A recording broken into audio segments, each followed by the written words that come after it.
अल्लाह चिराग माम जहाँ गुशे शामो चिरागी चिराग आसमान नो शाम प जमीन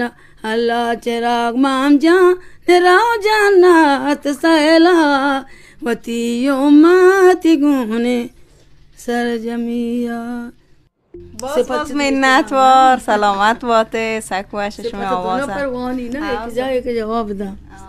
حتی 2 نفر باید بوانی 24 بعد نپروانی که جنین چلک بھی لوگ پور بھی مردم سے یک کی جان خاطر که درو جواب دهم تکرار کنم.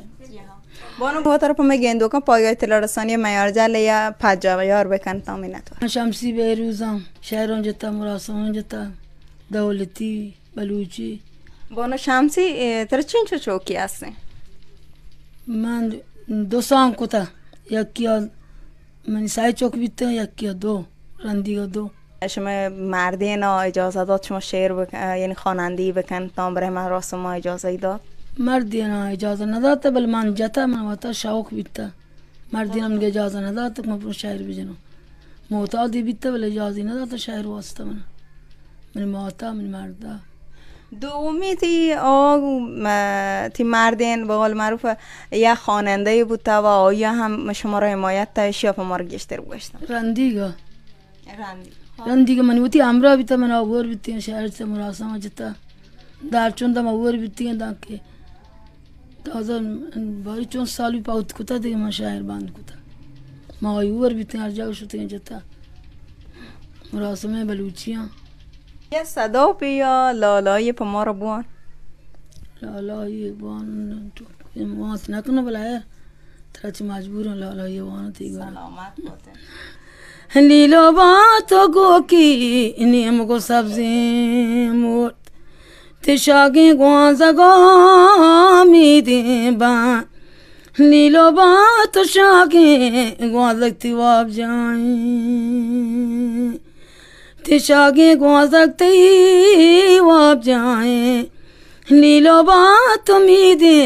بنتی پاسبان منی بچی کے نواب سی توگری تلیلو بات واپس کے اب تر رو دینی زیرون کن جانه لالایی وانه کن جانه لالایی جانو زیرو کن جانو سپت جانو نازین کن جانو درو جانو این سب توات داریه تگا یا کسی تر حمایت تا که تویشان داری کسی نگوشتم وقتی زینال چه اڑکو تگا سپت نازین میں بلوچی ہیں دیگه سپات نازی کی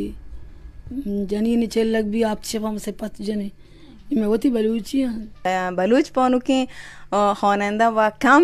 در کہتے ہیں که بلوچستان تو که یک جنین بانو که بنندیت خوانندگی بکنته و یکی هم زبیده خانومی بوده که در نیکشهر و یکی شما شب ما رو بگشتن چه وقتی مشکلان پچی بود تنو شما لوگان اشتگه و ادامه نداگتن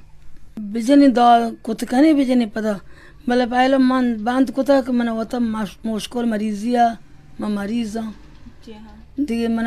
چی دیگه مالی چی نبیتم چوکان شناسنامه نیدوه نه مراسمان جتا مرد دولت کمک کتا بله من چوکان شناسنامه نی من آودی نبیتم مالی چی بی انگا من نیک من مالی چوکان واسه شناسنامه بگرم من یکی کمک نکتا من چوک بشناسنامه من وقتا هنی من چوبی نزورم ساک چه مالی چه جندی بانو باز چه شما رو منتوار و شما آوازه هم سک و شما رو صدای گونه الله شما رو حفظ بکنته منتوار وقتی بعدی که پا ما رو اشتو الله شما رو سلامت کنه آمین گون شما گوری دست درد مکن منتوار چه شما گندو کن پایگاه اطلاع رسانی معیارجل که گما را برو همراه بودتگه الله معیار رو با وٹ باتت